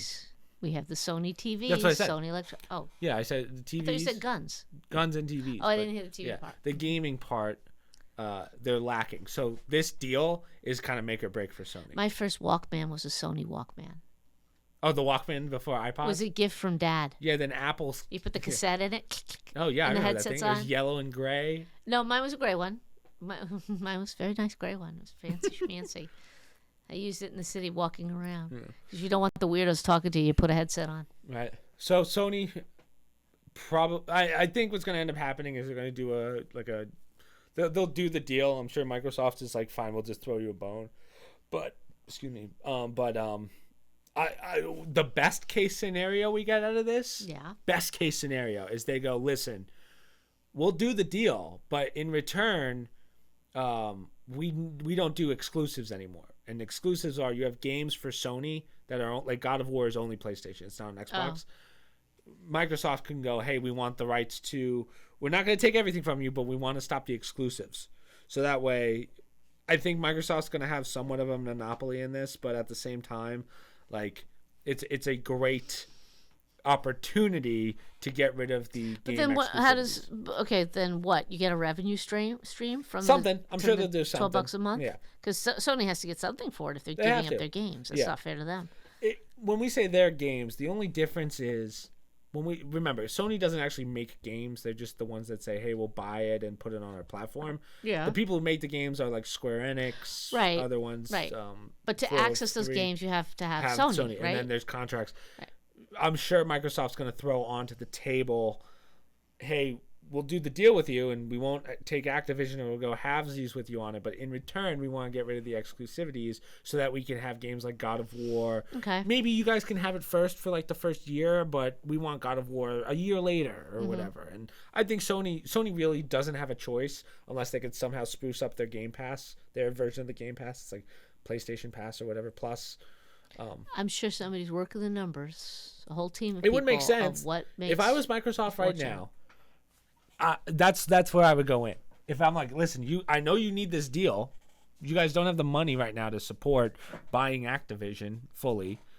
So, if I was the CEO of Microsoft right now, I would go in there with that bargaining chip. I would say, listen, we'll go halvesies with you or whatever. We won't go through with the deal. But we want this, and this. Because they have all the power in this bargaining table. Yeah. They got all the poker chips. Well, but Sony could say no. We'll do it ourselves. It would be stupid if they did, though. It would be very stupid because then you lose Call of Duty. 90% of their player base are like Call of Duty players. Oh. So if you take Call of Duty away, I mean, if one company had Call of Duty, right, which is by far the biggest game, first-person shooter by far, they would... what was I saying? If one company had that, they would have the mass majority. They would be in monopoly right away. That's how big Call of Duty is. So, and who has it right now? Sony? Everyone has it right now. Oh, everyone has this is the acquisition of it. So, until this deal goes through, it's on both consoles. If that changes, we're going to have problems. So that's why I hope they don't go through with the deal. But I also think Microsoft, if I was Microsoft, I'd be going in and getting rid of exclusives. So... And that's if they want to. Again, Microsoft can do a full 180, be a real you-know-what, and go, no, we're going to buy it, and then just absolutely screw Sony. But I like to think that they're going to go, listen, the gamers are going to be really mad about that, so it's probably not a good image for us. Right. But that's really on whoever the CEO of Microsoft is. You don't know if there's something on the horizon game-wise that you don't even know about. Maybe there's people working on it for Sony. I'm sure. I'm sure that's all stuff on the table that they're willing to talk about, but yeah. You don't have any more, right? Because I have one more video game thing that we have to talk about that's going to bore you. Did I have any more? ChatGPT cheating scandal erupts at Florida high school. Pretty much what we talked about, that it's getting out of control. Lead high school. They're all writing papers using the chat. This was the IB group, the International Baccalaureate Program. So the head of Cape Coral High School's prestigious International Baccalaureate program flagged the suspected misconduct to staff in a flurry of interviews that were later obtained by the local museum affiliate. So in other words, the students were all writing their papers. The International Baccalaureate, which is supposedly higher than the AP, they always come up with these alphabet soup things. They're all doing their papers with ChatGPT. And they discovered this down at a Florida school. So it's already getting out of control. It really is. The cheating is going to be rampant, and it's going to create so much more headaches because now everybody's got to stop and make sure it's a legitimate paper and blah, blah, blah. So I just posted that one or pulled that one up because I thought, oh, boy, this is what we talked about. Was not the original intention for the ChatGPT. Yeah. Well, we talked before about the AI voices. Right? You mentioned that, you'll see on TikTok right now, and this is TikTok. This isn't even like a high-level... it's not even a high-level ChatGPT level computer. They have Trump and Biden's voice talking to each other, and it is incredibly accurate. Like if I closed my eyes and I didn't know that it was fake, you wouldn't know. Yeah. No way. It sounds like they're actually. You can make a president say whatever you want now, which is a scary, scary thought. Yes. So, I mean, we're on some uncharted territory that's going to get really bad if we're not careful here. Well, it comes back to what we were saying. We're reaching the point with now the only thing legitimate is face to face. I know. I know. We talk about like, it's an Armageddon that they're talking about. They're just doing it for clicks. This is real. Like we're at the point where we can't decipher voices, right? It's one's a computer, one's not. Right. You cannot tell. Yeah. Which is a very, very scary slope we're going down here. Yeah. So I did have another one that I saw today. Video. Mm-hmm. Slap fighting safety subject of athletic commission meeting. Yeah. Okay, we talked about this. I don't know if I sent this one to you, but the state commission in Vegas that regulates slap fighting attempted Wednesday to address a critical question for the budding sport. What constitutes a legal slap? Yeah, geez. I'll send it to you. I didn't even read the whole thing, but it's sometimes I think they are trying so hard to get attention for a sport that they'll have any sort of, story out there. Any publicity is good publicity, even if it's somewhat negative. So I saw this and I go, oh gosh, they're pushing this thing so hard to try and make it legitimate. Now they're going to put rules around what's a legitimate slap, what isn't, breaking the rules with it. So, God, some of the videos are pretty bad. Oh, yeah, the slapping? Yes. Oh, man. I posted some on here to show which ones are legitimate, not legitimate slaps. I just saw that they had their first suspension because someone did an illegal slap. And they were doing it constantly. I was like, dude. It's pretty funny that they have illegal slaps and they keep doing it over and over again. What's the under-over, Mom? What's the under-over on how long that lasts? I give it a year. Yeah, I don't know. I give it a year. Yeah. Mark it. It's just such a bad idea. Is there a season? Like playoffs? I don't know, but they're trying to get UFC fighters to do it. And a couple dumb UFC fighters have been like, I'll give it a try. And then they get knocked out. Yeah. Because they're like, I'm a fighter. There's no way I'm going to get knocked out. And they get knocked out. And now everyone's like, you lost this slap fight, loser. like, hey, great idea for your career. And you won $1,000 because you won it. Why'd you do that? Lost, yeah. So, yeah, I give it a year. But like I said, they're trying anything to get it some publicity, even negative publicity, It's a bad idea. This is the kind of stuff that keeps it alive. Dana, get out of it. Get out of it, Dana. Yeah. So, anyway, the only one I have left is another video game one that everyone has been asking me about, which is Warzone Season 2 just came out. They added a new rebirth resurgence, which is good. This is exactly what they needed. Now, Mom, let me tell you the problems with Warzone Season 1. First off, we've talked about this. Map was way too fucking big. Hey, no one wanted to play it. Hey, this is podcasting. You don't think Steve Bannon's dropping some F-bombs? Hey. We don't have a Denver to bleep it out. No. Well, yeah, we do, but we have me. But yeah, so the map was too big. Everyone back in the old Warzone, they said, hey, we want a smaller map. And they were like, we hear you. But we're going to go bigger. We're going to double it. Stupid idea. Second thing. Not listening to the people. Second thing, right? And this one I don't really blame them for, but one of the things that everyone loves is customization, right? Mm-hmm. So this is but it got to the point where it was tedious. So in Warzone 1, I would have like 10 different classes of guns, right? Yes. That I've made. Now I only keep one on me because on top of picking my weapon attachments, right? You can hold 5. You have to tune them. You tune them, right? And it takes 45 minutes just to make a class. It's stupid. So anyway, they added resurgence, which is nice because we've talked about this, right? If I die, I have to wait for my teammate to buy me back, which take hours. It feels like hours. Now it's resurgence, so your teammate just has to stay alive for like 30, 40 seconds on a smaller map, and you come back. Yeah, which is nice. It's the way it should be done. I think this map is perfect. The new one, I only played it once yesterday on stream. It's the perfect size. Not too small like the last Warzone, but not too big to the point where I'm not having fun. Right. Yesterday, I actually had some fun. And what's nice about this new season is that I won't go into the whole multiplayer fiasco with you on how to level up guns. Thank you. Usually. Okay, now that you've asked, Mother. That you've asked. So back when I was growing up, Call of Duty, it was you have one gun. Right? You level it up, and that's how you get the attachments. Oh, you poor thing. The old days. That was the good days. Those were the good days. you had one gun or whatever gun, you play with it and you max it out to get all the attachments. Now you max out the gun. Great. You don't get the attachments anymore. They say, hey, you got to go level up that gun over there to get the attachments for the rest of that gun. I go, hey, how much time do you think I have on my hands? Yep. Right? I don't understand why. You're a busy guy. You're getting gas through Europe. You don't have time for that. Yeah, I get the customization. I appreciate it, but it's a little too far now. Like, it's too much. Too much work.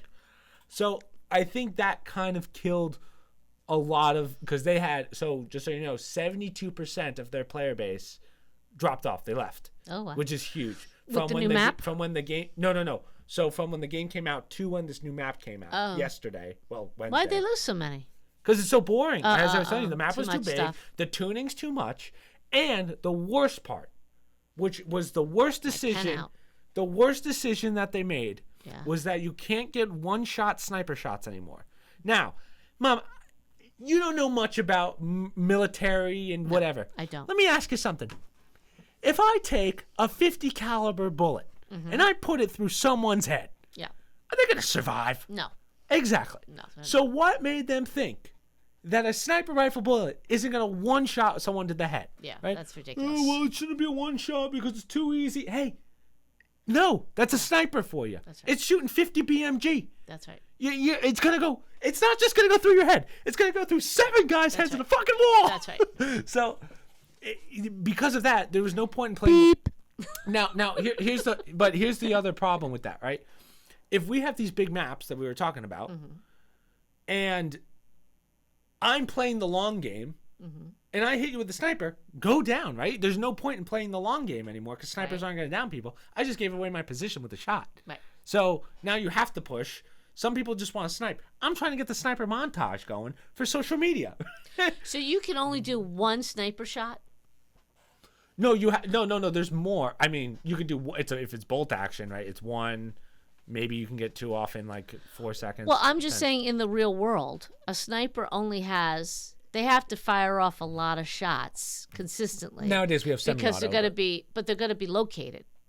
That's the benefit of the sniper. They could pick people off, but at some point, everybody tries to figure out where's that gun, where's that person. But then they got to move. But here's the problem: there's no picking people off because it's not a one shot. Oh, I thought you said it is a one shot. No, that's the problem. It's not a one shot. It's a 2, sometimes 3 shot, depending on the sniper that you're using. So, but that's good. Why is that not good? Why don't I want to be able to shoot multiple times? Isn't that an advantage to be a sniper? You're picking people off. No, it's a disadvantage. Why? Because it's not a one shot. If I shoot a guy in the head, he doesn't die. That's the problem. It doesn't make sense, right? See, guys, it's such a bad mechanic. Even my mom doesn't understand. What's the one-shot feature? What do they mean by a one-shot? So now, in this update, we'll get into it. I'm a sniper. I see enemy. Right. I have a shot. If I shoot him in the head specifically, right, it should be an instant down or a kill. Right. And then I go and I can shoot somebody else once in the head. Yes, and then somebody else. Agreed. You probably get 5 or 6 before they turn on you and realize where those shots are coming probably from. not that fast. It's teams of 4. Okay. But at some point, that's the downside to a sniper. They got to move. They can't stay in that location Agreed. forever. Well, that's a little too deep for like Call of Duty. The problem is if I'm in a giant map, right? Yeah. Excuse me. And there's a guy 400 yards away. Yeah. Right? The only option in Call of Duty right now, because there's no headshots, there's no instant down headshots, I have to push, right? Yeah. I don't get a kill out of it because it's just a headshot. Guy's going to, by the time I get to that guy, he's going to have his health back. Why would I waste my time with sniper shots? Exactly. That's the problem with Warzone 2 before this update. So it's still like that right now. The new map's fantastic. I'll say. That's I not think really it's realistic because Thank you, Mother. Real war, now, hold on. Pause. My mother, who has never played Call of Duty before, understands that it's a stupid mechanic. Well, it's too easy to get one-shot headshots. It's Warzone on a huge map. Right. It should but be I one-shot, will say this: the further away that person is, the less likely you're going to get that shot. That's fair. Right. But also, I think you should only be allowed a certain amount before the reality is your position exposed and you have to move on. Exactly. So the only way you can figure that out is if you did 10 shots. Now even the closer ones have a less likelihood of hitting that person. Sure. Again, that's a little too deep for Call of Duty. Like that's a little too realistic for Call of Duty. But again, you've gotten rid of the point of sniping, which has ruined the game. Yeah. Right. So. And that's a valuable form of military. Yeah. Well, it screws up a lot of statistics, right? A lot of statistics in the game is you go by headshot percentages. A lot of people's percentages are based on snipers. So if you're not getting downs or kills with those headshots, you're going to see that the headshot percentages go lower. And then all of a sudden... what is a headshot now? Just hand-to-hand combat? Like you're shooting at somebody close range? Essentially, a sniper rifle in Warzone right now is essentially a weaker assault rifle. So there's no point. Yeah, you just pop it. It's an assault rifle that shoots one bullet at a time. No, it's please, useless. That's very useless. So there's no point in sniping. You might as well push everything. Right. Which is, I guess that's their argument to, hey, we have this big map, and for it to not be boring, we're going to force you to push everything. Yeah, I can see that. That could. Yeah. But the map is so big that it's not fun. I think they could. I don't know how hard that would be to limit. Each time you get 5 shots, sniper shots, and it was fine in Warzone 1. That's why I don't know why they messed it up for Warzone 2. Yeah, it was a stupid decision. But now what they're going to do to test it is they're going to do a special multiplayer list that has one-shot sniping just to see how we balance it out. So I think we will start seeing one-shot sniping again. Yeah. Thank God. Now for you people that are like, oh well, it's too easy now, and I don't want to play. That's Call of Duty. Like it doesn't make sense to not when you can't push every fight. You're not going to win every fight. It's not possible. You can't win a war. Yeah, and that's just one aspect of a military campaign. Every kid likes to think that they're a professional who could take 1v4s. They can't. Yeah. So, it annoys me that it's not in the game. Well, but in the real world, you want to be that sniper. Well, that guy that I showed you today, the feather in the cap guy. Yes. Right? You want to be that sniper, but you also want to you got to keep moving. You can't be. You can't stay in one spot. What was his name? Chris Smith. Chris, the one who was killed. He would sit there all day for hours. Yeah, I know who you're talking about. The famous sniper that Chris something. Anyhow, whatever. Now the only other thing that I want to say, about Call of Duty is we finally have a ranked. So now you have what's called the CDL, which is Call of Duty League, and has a ranked system. Well, I guess CDL's not is actually. What does that do for your players? So that has play with? Well. Yeah, you have rankings now, so you go through copper, bronze, silver, gold. Right, so you don't have to play with low-level players. No, it's teams of 4, which is nice. So, well, you can, but I play with Matt, Grant, and those guys, so we're all about the same. You choose your team. Yeah, you can choose your team if you want to. This is the first time we've had a real ranked in probably about 5 years. It's actually very good. I thought it was going to be a shit show, but it's a lot of fun. Strongly recommend if you have 4 friends or 3 friends to play with.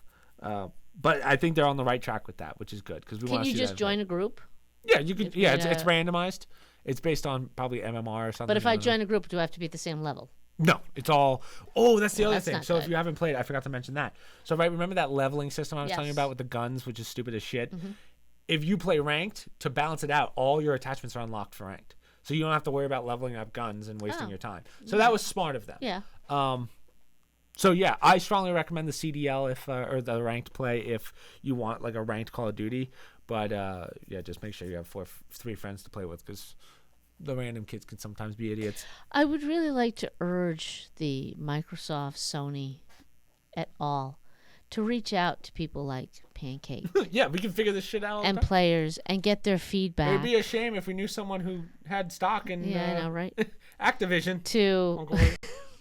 To reach out to these individuals and get their feedback on real time. Now, maybe they do have a group of people that just sit there and play these games all day and give their feedback. Well, you have testers. Again, there's a difference between the testers that are playing and giving feedback. Yeah, I think you need real world people that are out there in the gaming world. They do that. They do. Like they have the big. They invite a lot of streamers. Work with me, Chris. Yeah, they do. Work with me. Yeah. Try to get Pancake in there. So anyway, hold on. How far in are we? Let me just see. We're at an hour 23. So let's do the hotcakes as we're talking. Hotcakes. Okay. So this is gonna be. We decided we're gonna start testing out some segments that we want to do, so we're not just talking about the same politics and news articles.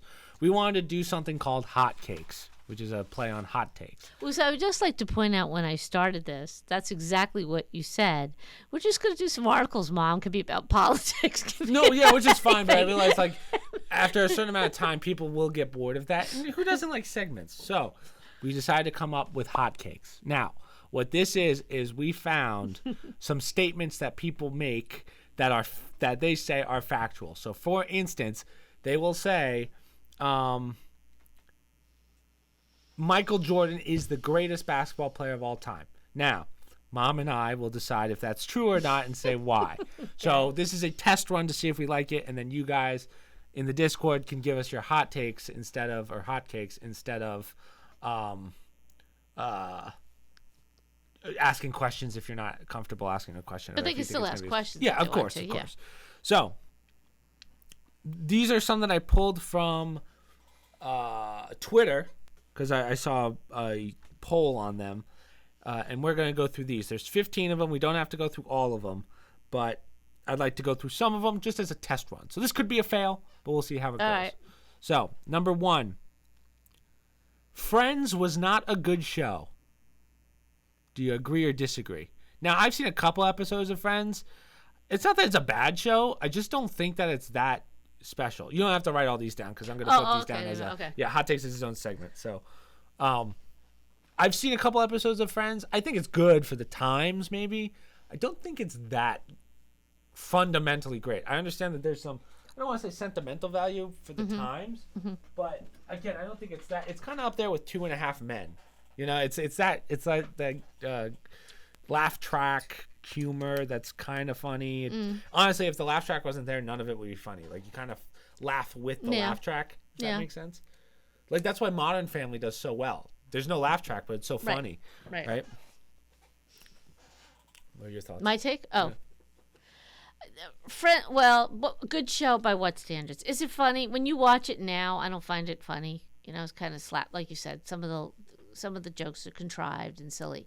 But it was a good show in the sense that it was reflective of the times. Young people, all friends. I believe the producers mimicked it on their own life. They were all friends in New York City. They added some characters here and there. By today's standards, there would have to be a gay. There would have to be somebody biracial or of another race. So they got away with that because of the time frame that it was all, you know, the same level people. The same type of people that were friends, which is unusual by today's standards. But yeah, I think it was good. I mean, it propelled the careers. Every one of those people are superstars from that show. And it was an example of the chemistry. Certain things we could tell you, they did make it fair by saying, oh, well, the apartment was rent controlled, because you'd never have an apartment like that in New York City when you're that age. Just impossible. It was their grandmother's apartment or aunt's apartment that they got. And yeah, so that's just that part of it was kind of neat. So I think it was a good enough show for a half-hour comedy. Right. Do you think it's as good? But I guess the question or the statement that they're saying is that it was, well, they say it was not a good show. I think it was a good show for the times, right? Yeah, safe to say. Right, next one. Not one of the best. I mean, it did go on to have huge success because of the people involved. But, you know, when you look at it now and go back and watch some of them, you're like, that wasn't that funny. The Percy Jackson series was far superior to Harry Potter. Leave me alone. I never really saw Percy Jackson. I thought there was only one. That's a question for Kenny, because he really liked Percy Jackson. Yeah. I don't know how much he knows about Harry Potter. I think the lore behind Harry Potter is just so much better. Like, there's just so much to it. I really can't comment. I only saw one Percy Jackson show with Kenny when he was little. Right. And I've never read the books, and I've never read a Harry Potter because... Have you not seen a Harry Potter movie? I'm an adult. No, I've never seen a full Harry Potter. Wow. Well, I'll answer this one on my behalf then. Yeah, Harry Potter's way better. Maybe, like, aesthetically, Percy Jackson was better, but Harry Potter, the lore behind it and the fact that we still talk about it to this day on how great of a sci-fi show or fantasy show it was, magical. But Percy Jackson was based on Greek mythology, right? So that's a little bit more decent. Again, it's a good movie, but historic, to say that it's better... Certainly didn't have the financial success that... Agreed. The writer for the... Rawlings had, or the quality and the amount of money spent on her productions for those stories. Samsung Galaxy is the superior phone. Y'all just give into the hype and don't want to be poor. Poor shamed for having an Android. Poor shamed. God. That's actually a good one. There's definitely something to Android phones. Like, I know Grant loves his Android phones. I liked my Android phone. I thought it was great. The only Android I had was a BlackBerry Torch. Remember that thing that got smashed? Or no, it went through Vice at the Phelan's house. Remember? I don't remember I that. accidentally jumped in the pool with it. And my dumbass. But the white rice worked. Yeah. But the touch screen was never the same. Never the same. I was like, crap. I fried out something in there. So, like, I'd tap in the top right, but the bottom left would work. So, yeah, that sucks. But I didn't mind it. I think Apple products, truthfully, I don't really use the, like, that sharing system. What's it called? The iCloud and moving everything back and forth. Yeah. I actually just use Google Drive for all of that and Google Docs. So for me, it doesn't really matter. I do like how a iPhone feels in comparison to a Galaxy. I don't know, something about a Galaxy, when I look at the interface, I go, this looks kind of childish. I don't remember that aspect of it. I felt like the Android was more complex. Not to say that's a bad thing. I felt when I switched over to the Apple-based products, they were more simplistic, more user-friendly to pick up. But I did like the functionality. It was just easier for me since I had the iPad, the iMac, to go with an iPhone. And now I'm just used to them.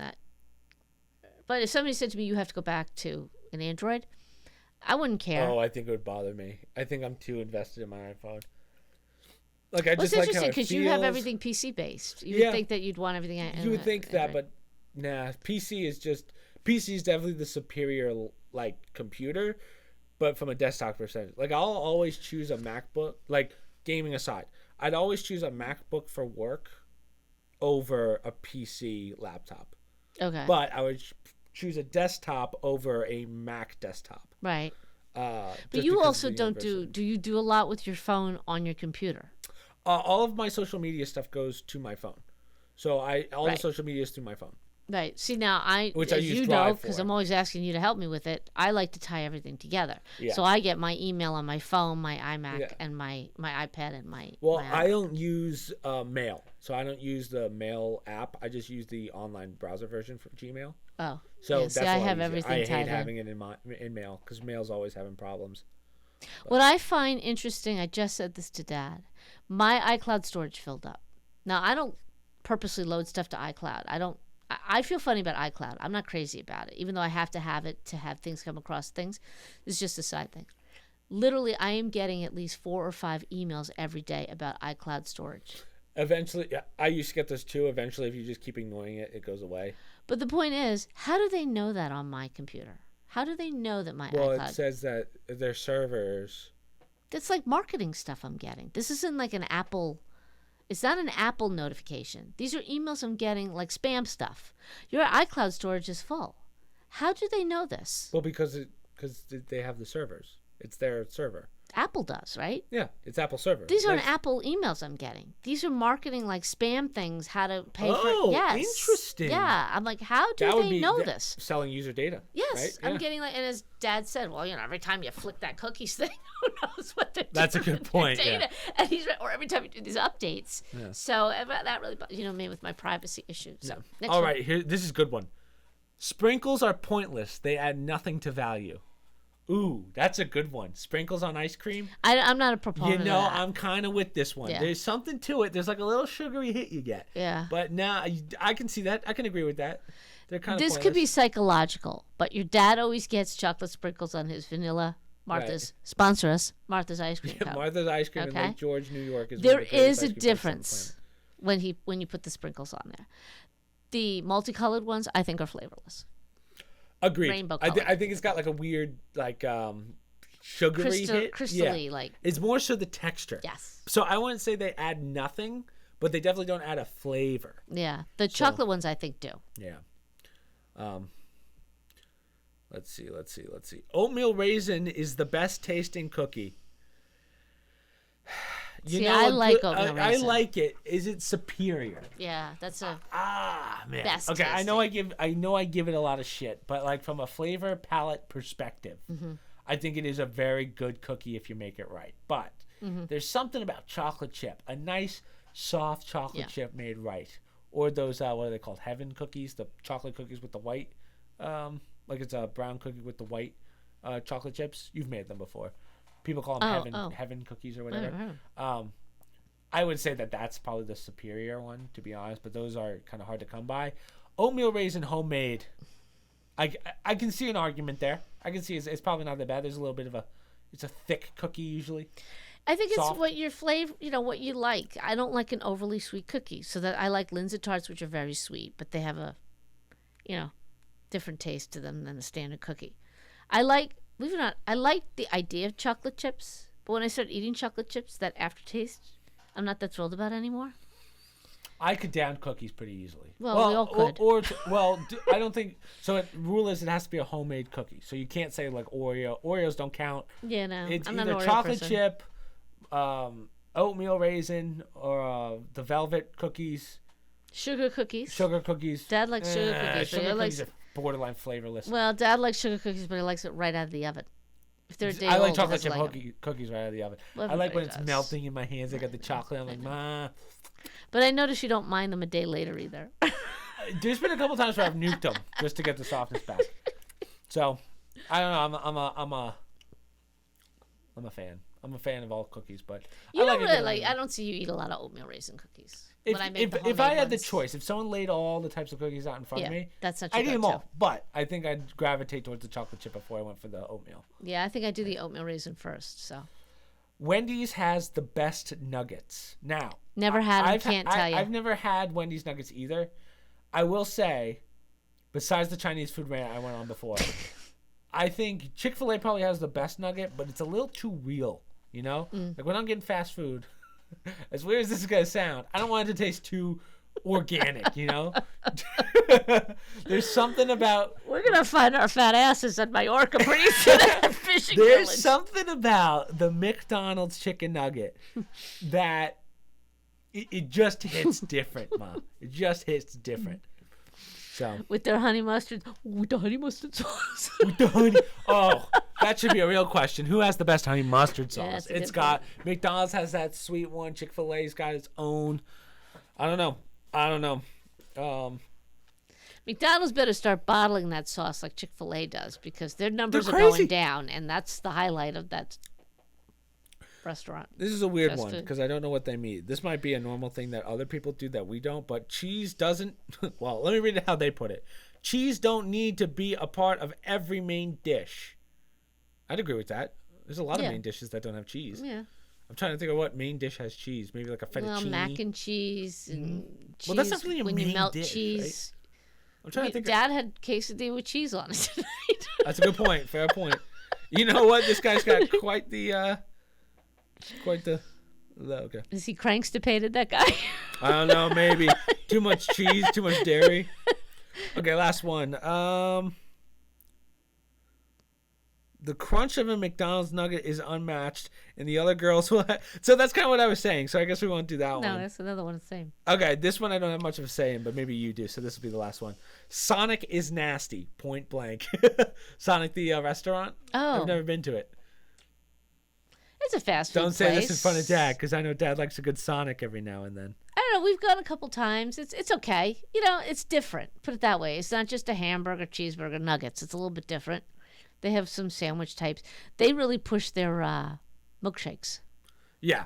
They're big into their blaster busters. I've never really had one. I think I've had a couple milkshakes there over the years, but I don't really remember how they compared. Yeah. But Friendly's used to make a good shake back in the day. We went to a Sonic's for the first time during COVID. Dad made me. I think we took the dog the first time. So we drove there. We were gonna pull in. It's like the old drive-in. You drive in, you call it, they bring your food out. But it was during COVID, and we're not doing that. You have to do a drive-through. We're like, well, what the hell? It's just like any other restaurant. I got to do a drive-through. I get it, go home. There was no thrill, and we drove all the way down, 20 minutes to get to it. So let's see let's just real fast. Let's go to Reddit real fast and see what happens. I'm gonna type in Hot-Takes and see Hot-Takes. I don't really use. Why in Reddit? What do you mean? Reddit always they have crazy. You need chapstick. Your lips are so dry. I know. I get it when I start talking too much. When I go on my rant. Well, don't you have it down here on your desk? For God's sakes, what's going on here? Thank you for signing me in. Jeez. Hot-Takes. Time is at 9. We gotta answer. Yeah. That's what I thought. Oh, hello, Whoa! Siri. Get it together. Siri. What are you doing? Dad used the texting function in the car today. Oh, did he? He just texting everyone? No, I wanted him to try it, so I texted him. And he goes, oh, yeah, that is really good.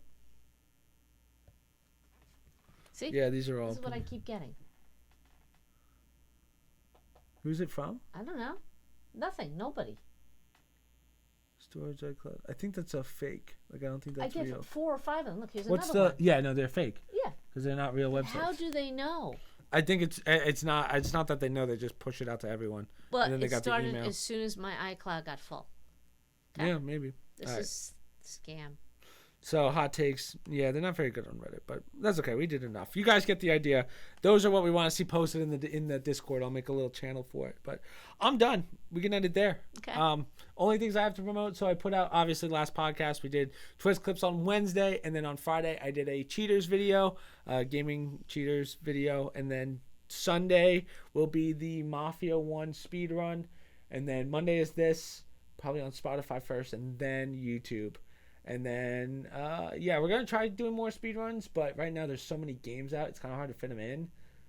Plus, we still have to finish Hogwarts Legacy, so I don't know how many. I think we could finish that in 2 or 3 streams. But then we're pretty much done. So then we can start doing the speedruns again. What else? So, yeah, as I said, post more stuff in the Discord, questions or hot takes. Hot-Kakes, I'm going to call it. I keep saying, we'll call it takes for now, but eventually we'll, move it over. And then social media down below, promo codes down below, other stream links down below, Discord down below, and I will see you guys tonight at 6 p.m. Eastern Standard. So, good job, Mom.